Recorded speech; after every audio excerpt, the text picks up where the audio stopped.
dito pasalamat kay bisag nagsugod ko nga akong akayo ning akong mga hingsakupan. Sa primero sa wala pa mi ani, pagkagubutag yun namo. Sa dinhang masayod ko katong kapilamig atong pulis dito sa akong bugasan. Kay kung nanay sunda kay among Kristo at bangkapian. So nindot kay mga pang chap-chap na nag-away. Ang akong mga budigiro, nagkuha og tuksilo dito sa atbang sa kamihan. O sabi niyang pigbasong dinha, ang natawa naman na inyong kontra. Siguro po na nagproblema dito ko, anin sa kaya na kung buhat din yung mga bata. Di naman nakawag nga bata, kaya nga na may mga anak. Ang gani, nanay apo. Madawat pa ko, di ko mamili o idaran ko ang salan. Madawat ko, as long as kaya pa. Nya ikaduha, natingala na lang kung naghilap sa kong tapat. Ano man ni uy, kaya ako nung tindira ay uyab siyang banag. Halibuya, maghimog ako pananirong kapitan.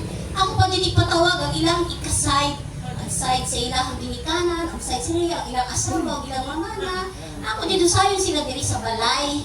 Ikatulo na po, kini murag na kayo di maayo man.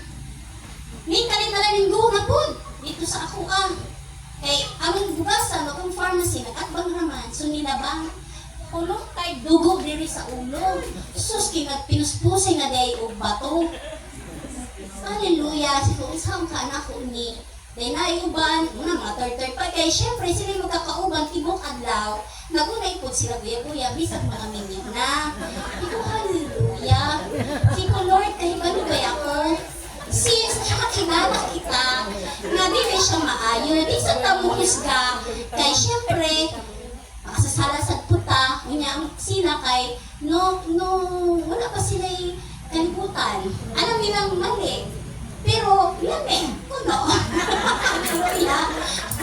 Sa karon, wala ko masayod kung 100% ba yun nga wala nagbuhat anak. Kay, siko nanata kay Lord, ayoko pa kaulawin ninyo.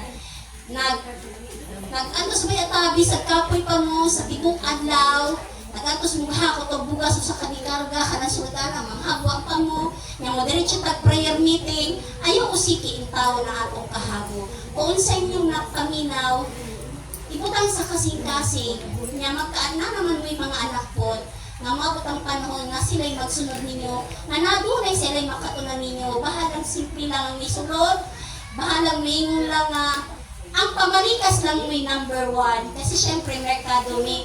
Sa karon, hallelujah, praise the Lord. Sa na 1 year may, kanang pamalikas, wa na ko katuog. Ay sa una, pwede yun. Grabe yun. Halos makaingon ko nga, nidakog na lang ko, natigura ko. Dito kay dumukan ng mga pamalikasa. Diri lang yun sa Bisaya yun. At grabe yun yung Bisaya ang tao. May pagkasalbay din akong inhalog amahan. Pero dili man yung nato grabe ka pamalikas. Nakailan akong salbay usahay kay panuod man ko.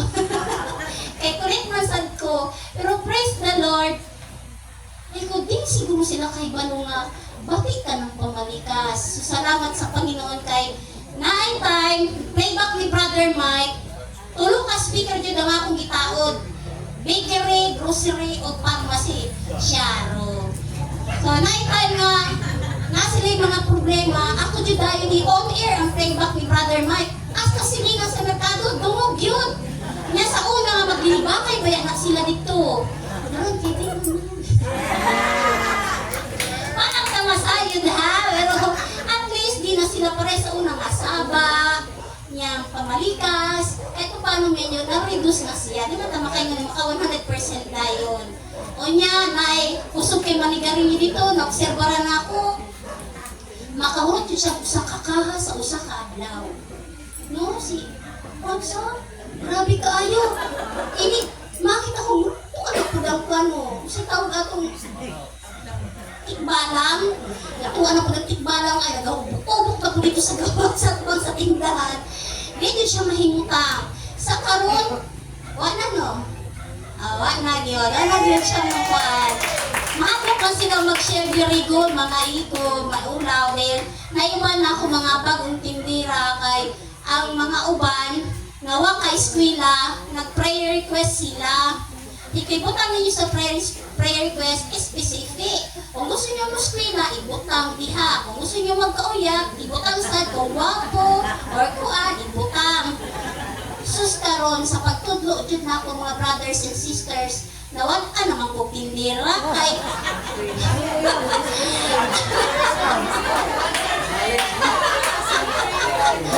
tayo sa yung katong opening nato na ati na suya ko anong mga katalo man ko nila na istorya sila nga nasuya siya sa mga nag-eskwela pero ang ano na gyud ni siya ayun halaluya siguro na ikaw bata ka ano na gud diri gud i-pre-request nimo kasi gusto nimo ganaw ko eskwela ate imo ang gud mo gud karon pag opening nato wala pa mo human gitawagan siya sa iyang iyaan kay paeskwelahon siya kauban niyang anak dito sa Leyte.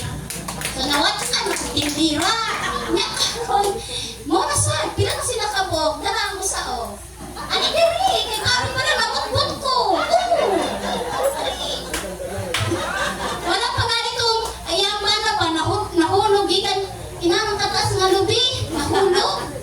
Hallelujah buhi maghihapon yung tawag kasi ko kanang panyo ibutang sa iyang buko-buko kay diri man siya na pagulog niya ang kiniman ang nakuan sa yuta niya moto ito yung tawon asa kaya tamukwag-kwata na kung anak natural ako dyan ang problema Lord maluwi ka napong dagang utang maluwi ka usaon ko niya ako trabahante niya nagpay pa ang mga bata so amro kita ba nag-pray og Psalm 91 aloy sa Ginoo buhi nag-pray request og kanding og baka karong gitagaan ni Lord si kung ano man imong bana wala lagi mo gipaaten abi kinana kay kanding og baka nanag yun hallelujah kanang akong giluto karon muna ang amo ang iyong kalutan